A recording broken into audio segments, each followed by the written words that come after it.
Welcome to Obey Your Strengths with Gallup Certified Strengths Coach and self-proclaimed Strengths Geek, Kathy Kersten. Hello, Strengths fans, and welcome to another episode of Obey Your Strengths with Kathy Kersten. Today, my podcast guest is Damon Finaldi. Damon, welcome. Hey guys, what's up? What's up?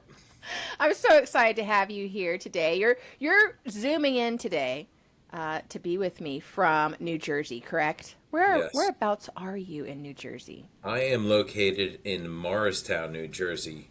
Not to be confused with Morristown, New Jersey, which is down towards Philadelphia. So up here, we're Giants and Jets fans. Okay. Eagles fans. You got to know that. Big difference. Thank you for orienting us. And Damon is the CEO of Telecloud. And Damon, we have known each other for over 3 years now, and I'm so excited to have you on my show to tell my listeners about not just your top 5 strengths, but also a little bit about your business success story of running a family business and the transformations that you've made. I've gotten to be a part of your strengths journey as a culture from the beginning, and we'll talk about that.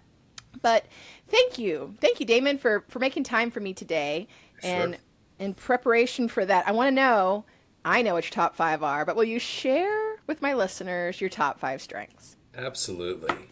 So my top 5 strengths are Futuristic, Activator, Significance, Individualization, and Ideation.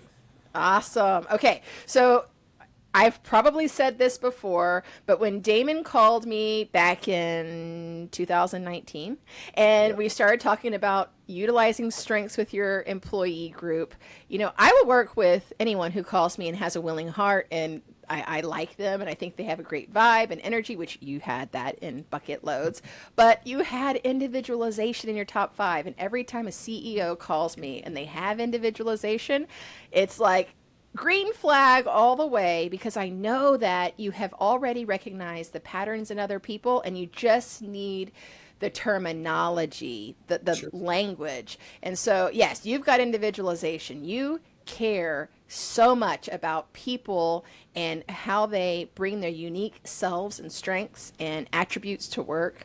And I could see that in spades in you from our very first conversation. Individualization. I love that in the CEO. Okay, but let's start with Futuristic. I'm going to go through them a little bit, just a tad bit. Futuristic, Damon, how would you describe your futuristic strength? Oh, I love playing the what if game. I do that since I was younger. I'll open up something with friends, with family, with my wife, and I drive her crazy with this. What if we could, and dot, and then there's really no rules. So when I look out to the future, to me, it's just a big whiteboard. I mean, you can be whatever you want. You can do whatever you want. You're really not limited by any of the realities that you currently have, because it's the future. And that just allows me to visualize it, and in turn, it gives me a ton of energy also. Yeah. Well, I've never heard anybody say when I look out into the future, it's like a big whiteboard. I love that, Damon. That's a new thing from a file for my futuristic. One other podcast person I've had, Pat Condon, he told me during our podcast, this is way back in season 1, that he dreams about his grandchildren's grandchildren. How far into the future do you dream? Oh, well, that's interesting. I definitely look forward and visualize my family when I'm in my elder years, in the last chapter of my life with grown adult children. But I typically don't go much further than maybe visualizing grandchildren. And yet, in just saying that to me, I certainly would be willing to think about it and talk about it, right? Really? Wow. Yeah. Okay. All right. Your second strength, Activator. This is also another strength that I see in spades. How do you describe Activator? Oh, yeah. Activators and activators have their role in place in any company, but having grown up in different sized businesses, coming from a business that really had started entrepreneurial and really never grew out much past that, though we professionalized things, in a smaller entrepreneurial company, you don't necessarily have the people to execute all the vision that you have. So there is a big component of getting things started and breathing life into things. And Activator definitely helps us get the ball off the ground, so to speak, and get momentum in the ideas we have. Okay. Well, I know we're going to talk a lot more about Activator throughout the episode. It's hard not to talk about Activator with you. So that's great. Okay, getting things going, getting things started. Let's talk about significance. And I think you might be one of the first folks, or maybe second folks, that I've had on the podcast with significance. How do you see significance showing up? Significance is interesting because it makes you reflect on what you're doing and does it have any meaning to you. So if you find yourself in the thick of thin things and doing things that you need to do, but don't give you a strong sense of making an impact, you tend to get deflated and lose a ton of energy. Though you know that these things need to happen consistently or routinely. And yet, if you don't have that charge of making that impact that you know you're able to make, you may say something to yourself like, I know I'm meant for greater things than this. And that significant can show up in a number of different ways there. Yes, it can. You know, I have significance somewhere in my top 10. I think it's number 8. So that resonates with me, that I am drawn to the impact, and I do feel a little deflated and unenergized if I'm not involved in something that I feel like is making impact. Okay, we talked about individualization a little bit. Did you want to add anything there? Tell me, let me ask you. How do you see your individualization? So my individualization can show up in two things. I'm naturally really curious about people, and I just love learning about their story. And I can almost see pretty quickly what different people's strengths are. And even growing up in school, I had different circles of friends. I had friends that were in the AP and honors classes. I had friends that were on my sports teams. And I had friends that maybe were in the band, and those three didn't intersect at all times, as long as my friends from the football team didn't pick on my friends in my AP classes. And that was maybe where I came in. But when it came to individualization, I can truly just see what people's individual strengths are, and I'm curious about them. So I love seeing that. I love seeing people develop those things, and it's just something that's part of who I am.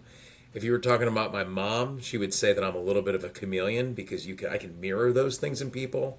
Because when I get curious about them, I can then reflect back on what those things are.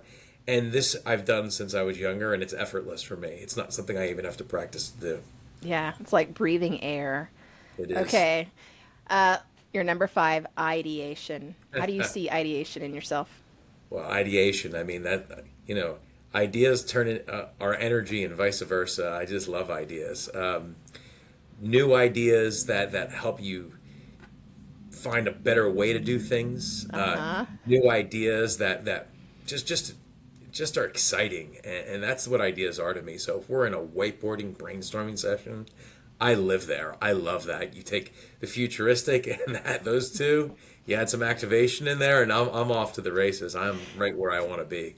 I have seen your ideation at work. When I chat with you, you are always sharing a new podcast, a new book, a new idea with me. And I have this list of I haven't read that book. I got to go read that book. I haven't listened to that podcast. And there's a couple of podcasts you've recommended that are now on my regular subscription list, Damon. So you do good stuff, but you are fascinated with ideas. Yeah. So that's it's good because you can't come up with a new way of doing things unless you've had the information in your brain first. And when you read books and consume podcasts, as you know, sometimes we have the ability to correlate those unrelated things into something that maybe is useful for your life. So that's something that I definitely enjoy doing. Yeah, me too. One of my favorite things to do. If I were just, before knowing you, if I were just to look at this top 5, I would say, oh, this person is an entrepreneur or an entrepreneur in waiting. And let's talk about your business story a little bit. You didn't start this business, as I understand it. Okay, so tell me about Telecloud. Tell us a little bit about what you do, and then tell us the story of the business. Sure. So Telecloud is a cloud-based communications provider that helps enable businesses with all the current forms of communication. And with this new way of working, that could be talking on a mobile device, talking on Microsoft Teams, still being in an office. Some people are still doing that, or working from home. So our company provides the technology that enables other businesses to communicate. Okay. And we do that by providing that white glove service that they want, as opposed to getting it from a larger national provider. Have you ever talked to AT&T or Verizon? Unfortunately, yes. Yeah. We just want to provide the opposite service experience. So that's what we're going for. And we treat people like people. So the humanizing that service relationship is really what they're looking for. And that's why they choose to do business with us. Awesome. And how long has this business been a thing? Well, it started 40 years ago. And for those that don't know this, back when our country was a monopoly called Ma Bell, they had broken up those businesses in the late 70s. And my father then had been working for the company and left and started his own company in 1982. Okay. And then it was a little bit of a blue ocean type business because these didn't exist then, and they were able to go out into the marketplace and provide communications technology to other businesses, and which really is another form of service provider. So as our business evolved, and though I grew up in an entrepreneurial house, I had no intention of ever wanting to join it. To me, it felt like a mom and pop business. I wanted to go the route of corporate, and I was an engineer. I got a job with PricewaterhouseCoopers in IT consulting, and that was the direction I went. I do have a family that has Italian American roots, and then right around 2001, this was after the dot-com bust, Right. voice over IP had entered the market with 3Com and Cisco. And this was brand new, and the technology was starting to become more complex. And my father at the time, who was the sole partner in this business, came to me, his eldest son, and said, "I'd like to make you an offer you can't refuse," so to speak. And lo and behold, I did not like what I was doing writing code for Pricewaterhouse, and I joined our business, not having any idea the journey I was about to embark on. This was something that took me out of a very structured corporate environment and put me into a much more so structureless, entrepreneurial, and at times volatile, small business. But the intent was to learn how to grow the business with my father, which was a sales and marketing background, and then ultimately become the leader of the business and get groomed to take it over. And that was why I went on that journey back 21 years ago now. John, I'm hearing feedback. Can you hear it?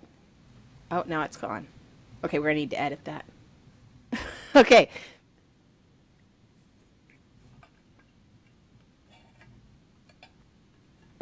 Well, I'm just hearing myself double time after like 2 seconds. Okay, I'm hearing. Oh, okay, great. Okay, all right. Back on. Well, that's really interesting, Damon, that you reluctantly got involved 21 years ago. Tell me, what role did you play when you first got involved? And now that you're the CEO, tell me just a high level about the intentional transformation from your dad's leadership style to your leadership style have you made through the years? Sure. So along the way, I learned how to run a business, and I started in sales and marketing. So that was something that was innately easy for our family, because my father, having come from the sales side of the house as opposed to the technology side, and he was a little bit of an outlier. For him, the customer relationship, acquiring and retaining new customers, was quite easy for us. So that was the first thing I did, and we went out and we provided the newer technology once we figured that out. And we grew the company. We were able to increase sales in about 2 years by about 140%. Whoa. Yeah. There's your activator. Yeah. Well, you didn't meet my dad. That was probably number one for him. Okay. So that was what we did. And along the way, it was right after we had really been years now, one of my customers had said to me, "Wow, you guys are great at selling stuff, but your follow through and execution is terrible." And now the engineer in me, and this is maybe the other part of me, came in, and I said, "We are not running a good technical operation. Though we're great at the front end of the relationship, if we can't execute and follow through, what's the point if the customers don't love us after we're done with the projects?" And so I then decided to shift roles, much against my father's wishes, to become the operations manager.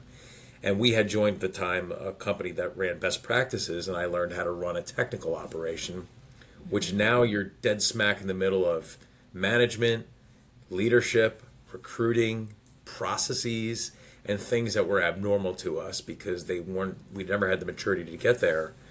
And at the same time, the business was starting to shift again.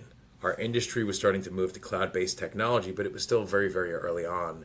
But I did not need to wait for the blockbuster Netflix case study to know who was going to win out. I saw this happening. Maybe that was my futuristic strength coming out. For But sure. I knew we had to go there too. And at the time, my father was getting ready to retire. So this was all happening at the same time. My siblings had then joined the business. So now you had another level of dynamic because now you had people with different strengths now joining the business. A father whom was grooming us to ultimately run it. But the funny part about it was he didn't have any siblings and never had any partners. And now he's and now he's bringing in siblings that he's being told are business partners. And needless to say, he did not have a plan. That was not his. He just said, "We're family. We're going to make it all work out." That was it. That was the instruction, Damon. You had to make it work. Yes. Yes. Okay. Okay. So the leadership team is family for the most part. It You was. do have more. It was. Okay. It was. It was originally. And part of the con of that is that if you don't have the right culture, it can almost instantly create an us-them culture. And as I had learned to run business along the way, my father, who once again was a baby boomer, had learned management through either his observations or what he learned, which was based on old military styles of command and control, which weren't relevant. But the story that always made me laugh was when I said, "Hey, Dad, maybe we should have a company roundtable and talk about what we can do to improve the company." He said, "Years ago I did that, and all I got was everyone's complaints. So don't do that." Don't ask them for feedback. Yeah, yeah. So right around this time, my younger brother, who's my partner, Vincent, and I started to seek outside groups to learn how to better run and manage a business. So we had reached out to the Entrepreneurs Organization, which was called EO, previously YEO. We both joined separate groups because we needed a roundtable. We also started to bring in some outside counselors to kind of help us build these businesses because there are other people that have done this. And, they share their secrets openly. And we made the mistake of bringing a consultant out to dinner with our dad, who was still in the process of retiring. And what we were told after was, no one is ever going to come here and tell me how to run my business. And he railroaded the guys right out of the dinner meeting. It's one of the most horrible experiences I ever had because A, I was embarrassed, but B, the feedback he gave us was pretty bad because he had interviewed all our staff. And it was a little bit of a 360-degree review of what was happening from our staff's perspective. And, he didn't want to hear it. So we eventually reached a point where it made the most sense for him to retire because what happens is in family businesses, and I've told you this before, Kathy, when you mix the boardroom and the dinner table, the outcomes for both aren't always the best for the family or the business, and you ultimately compromise. Look, we're all adults. We know in our personal lives, compromise is part of being an adult. But at times it reaches a point where you have to say, hey, if we're fighting and it's becoming unhealthy, this isn't working. And so right around this time, to add one last component, I had an ex-employee call me, and he said to me, Damon, I just moved to Minnesota. I joined an Inc. 5000 company. They're an IT provider, and they had me read this book called Traction. Now, I know you're always trying to make things better and have a different flavor of the month, and you mean well, but you should read this book. And I said it was the first time in my career an ex-employee had ever called me, and we had parted on great terms, to read a book. So I read it, and I learned about this thing called EOS, or Entrepreneurial Organization System. And when I read it, it spoke to me because it felt like it was able to put simple language and tools that helped me execute better, much like StrengthsFinders gave me a set of language and is a tool for harnessing people's strengths. So EOS was able to come in here And it started at the leadership team, and I brought that in, and it helped us get focused. And one of the first things we did was realize that we had, in the intent of growing, made the business way too complicated for the amount of people we had. So I actually had to undo some of the things I had already put in place, maybe my activator did, and sell off lines of businesses to simplify what we were doing.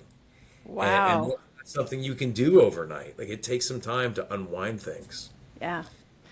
Oh, I love this. I just have to like say the reason I'm so interested in this story, Damon, because I've never heard this story, number one, but I have multiple clients that are about, I don't know, 10 years behind where you are right now in the family business. They're still in transition. Their parents are still involved, and they're at the cusp of taking the helm. And this is so good to hear that you've hired consultants, that you got help, that you sometimes had to sell off parts, you had to simplify. Ooh, this is really, really good. Okay, do you remember what size were you at as a company, people wise, or even, revenue wise, when you entered into, or you started using EOS? Sure.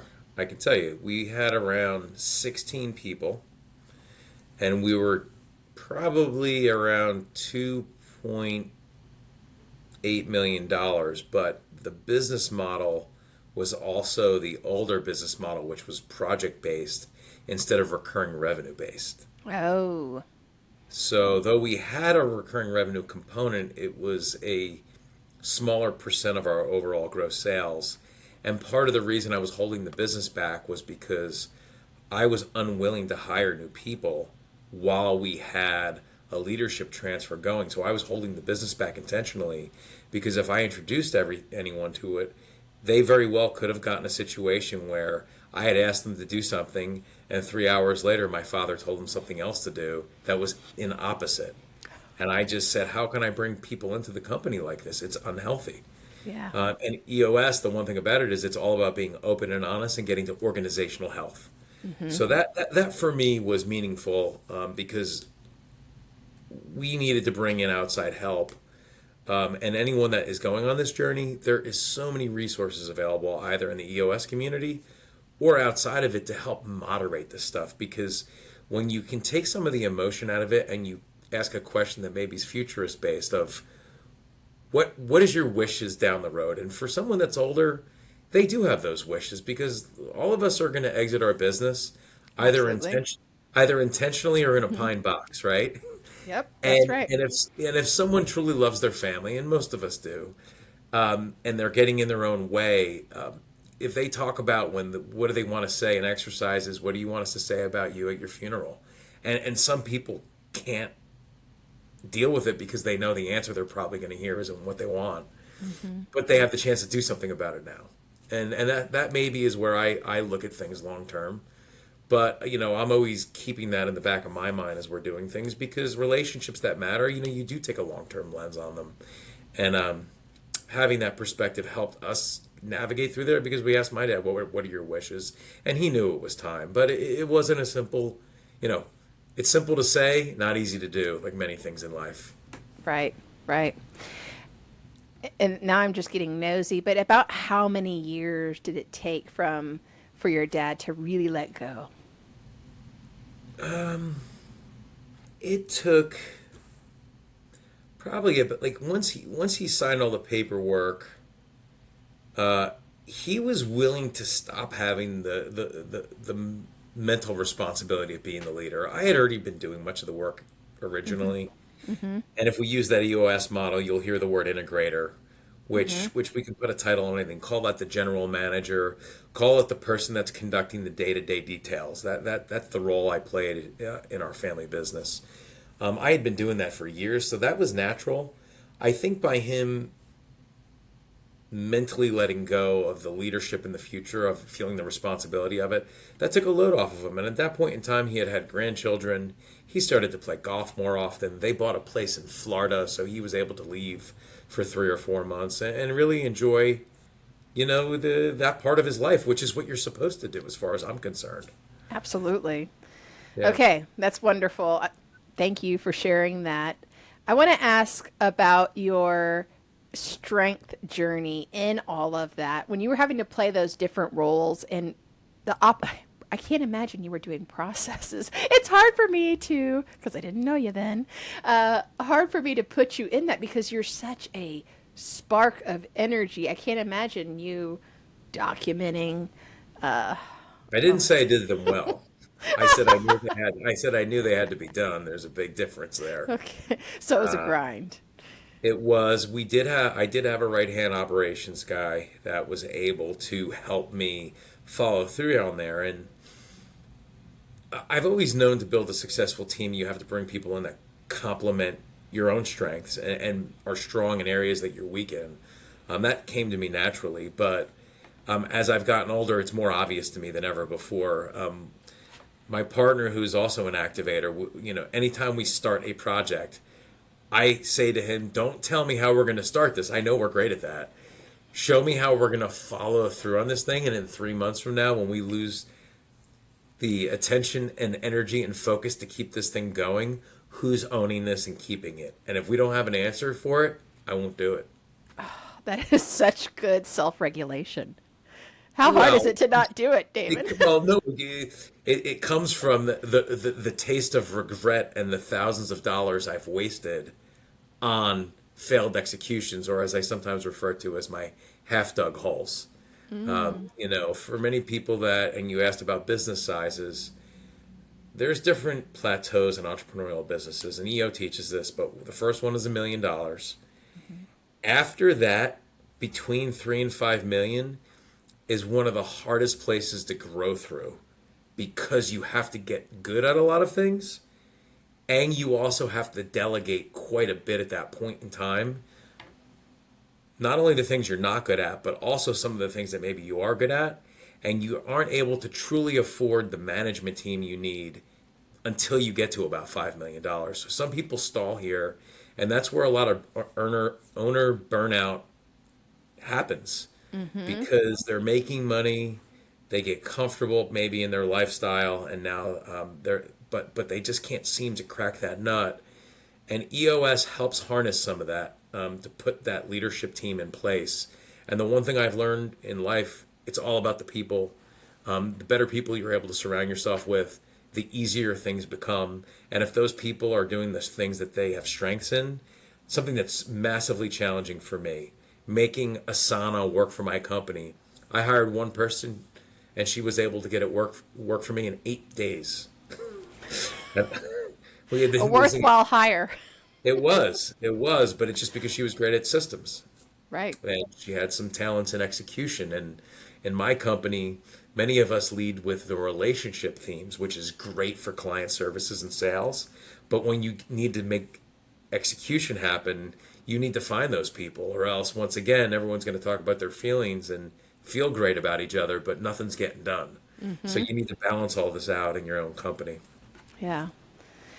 What you remind me of, founder burnout or just founders finding their place of significance. There was a software team that I got to work with. I was working with the engineering team. This is probably 2016. And this is a name brand that most web developers would know. Okay. And the founder was still involved, and he had Activator in his top strengths. And now he has a team of 80 engineers. And during our strengths workshop, we were kind of standing off to the side watching the engineers interact around their strengths. And he and I were talking about his own top 5, and he had Activator. And he said, "I'm trying to figure out my place because all I want to do is go talk to people about why we're not moving faster in this area, why we aren't working on this, what's taking so long to do that." And the self-regulation and the self-discipline to not let his Activator go straight to the front line, but yet go through the now hierarchy of managers between him and those engineers was like an awful place to be for him. And it made me think like, okay, well, where's your next step? And how can you make your Activator as the founder of this thing feel like it's alive? And it's well, what does it mean? What will you have to do? But he was struggling because he was an engineer from the beginning, and now he's getting removed from it, or he was then. But Does that resonate? It certainly does. I find myself at times waffling over where I can focus my strengths and knowing what I need to do versus what I love to do or want to do. Mm-hmm. And I think about that quite a bit. I mean, you go over your activity plan. I mean, anyone that coaches you typically is going to make you review your calendar, Right. look at your past 2 weeks of emails and say, hey, what have you been spending your energy on? And for me, I know that in order to be successful, I need to have a right hand COO that's very processed and methodical and doesn't burn out from the details because in this type of business, you need to perform that way. It's all about reliability and consistency, and our engineers don't like fire drills. You can get them from the clients, but not from the management team. Right. So I think when you're able to get that right complement, that helps you harness some of that also, and maybe buffer some of your team members from your natural tendencies because older or more mature team members know that when I bring something up, not to respond to it, but younger ones don't. So I'll have to say stuff like, hey guys, I'm about to ideate. You don't even have to write this down. You don't have to write this down. Let me just get this off my chest and then we'll move on. Other times I'm like, hey guys, I'm gonna ideate.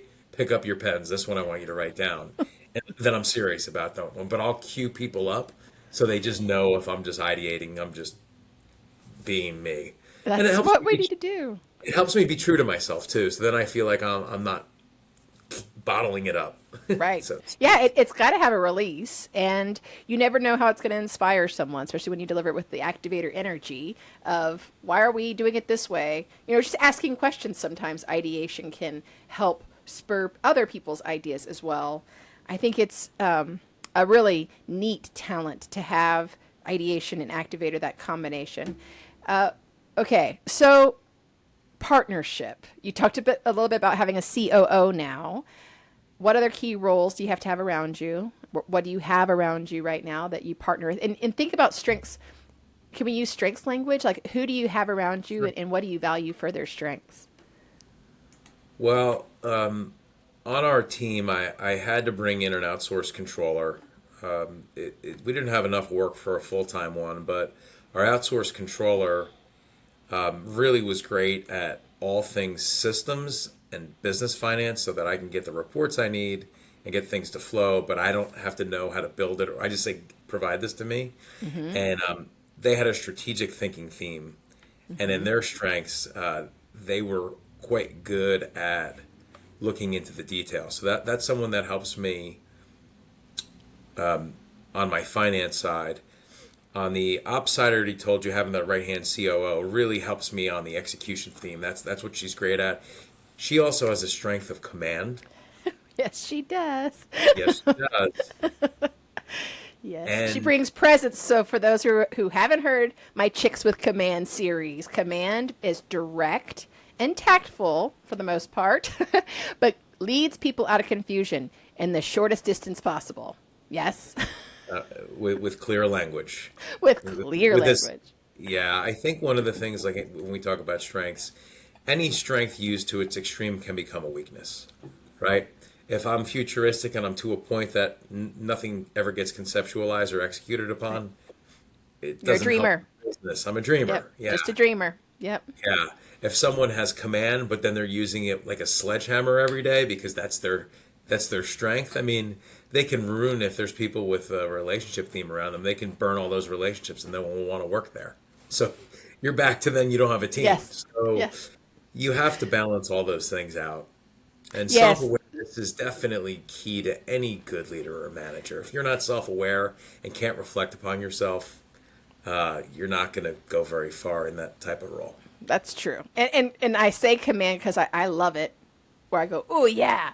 But really, she does a great job of facing the facts. So one thing that I appreciate and I find admirable about command is they cut through the fluff of this is the brass tacks of things, and that's what she does great. Okay, who else do you have?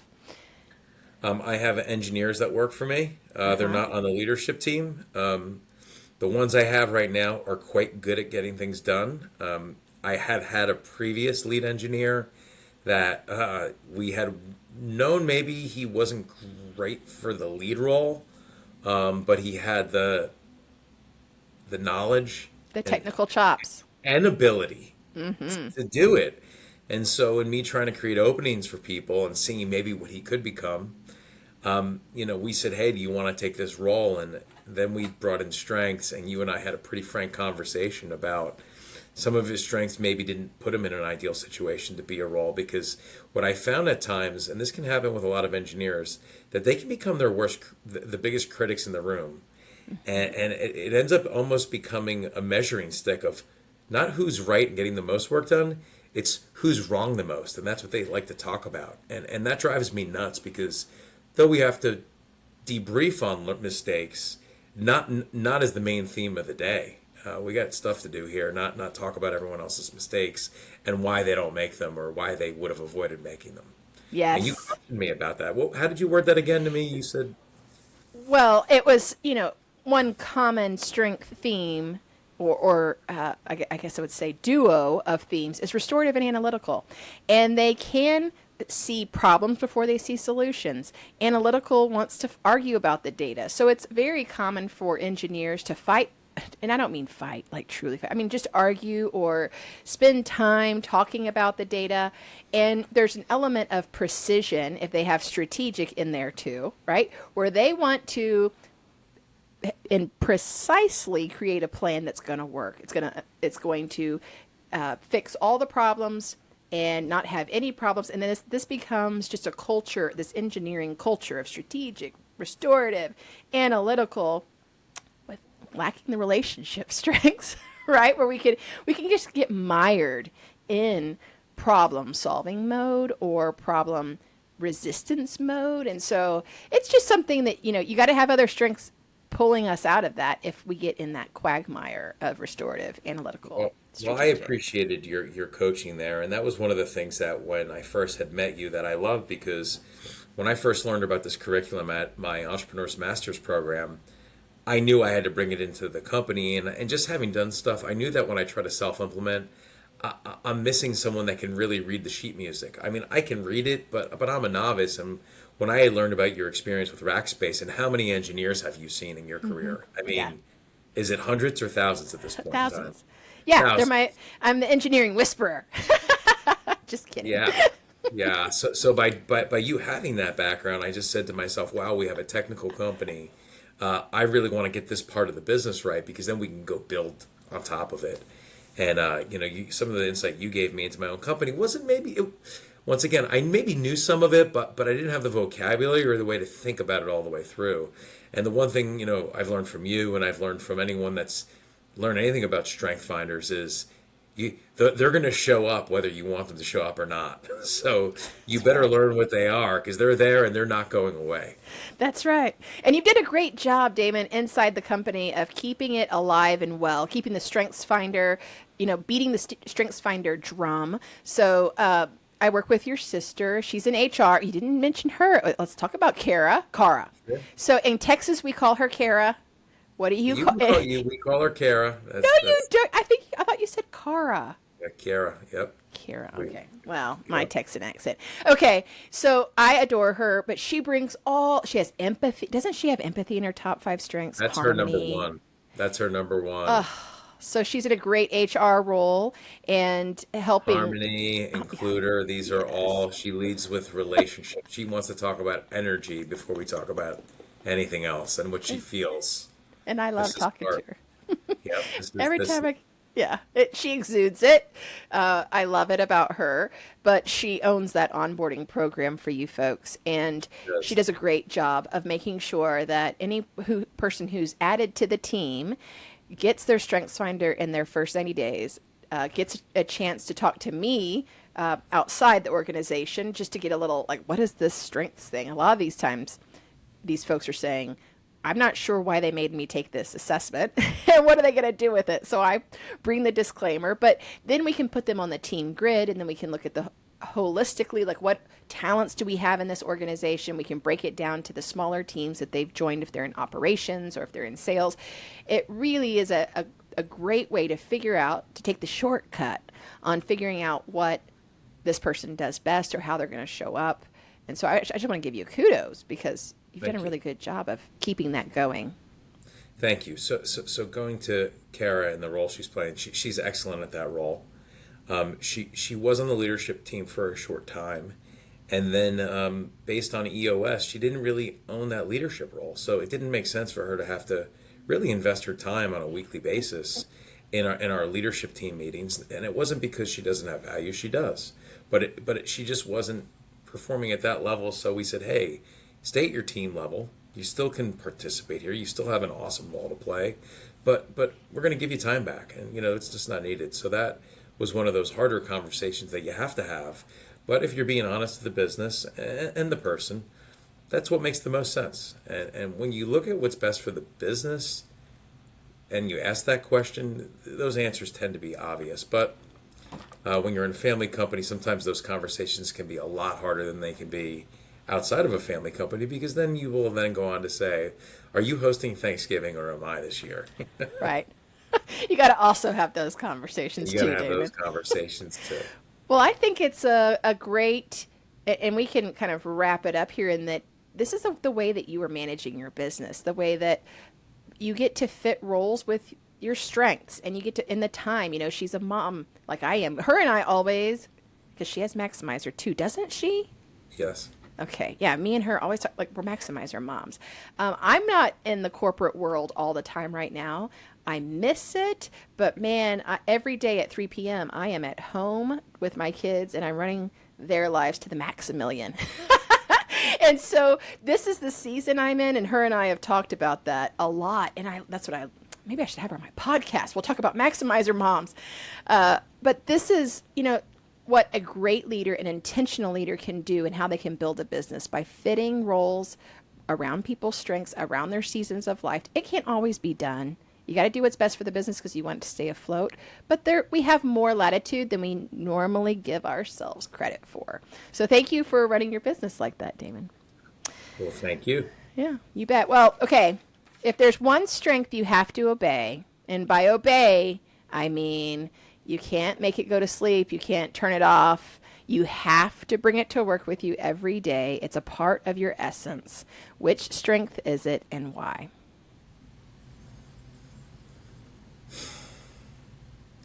The one that probably will show up the most, whether I want it to or not, is probably the Activator strength. And the reason is because it's hard to not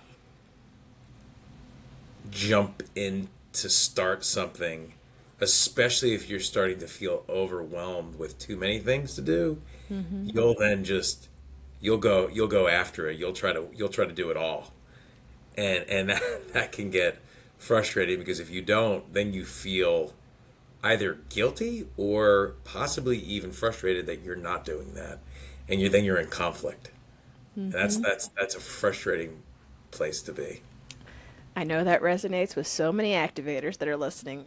David, this was a great conversation. We talked about family business, a little bit about EOS. Man, we got it all in. Partnership. Wonderful. Damon, thanks so much for making time for me today. I wish you the best in the rest of 2023. You too. Thank you for listening to Obey Your Strengths. To learn more about Kathy or hire her for your company or private coaching, visit obeyyourstrengths.com. You can also find her on Instagram at kathy.kersten.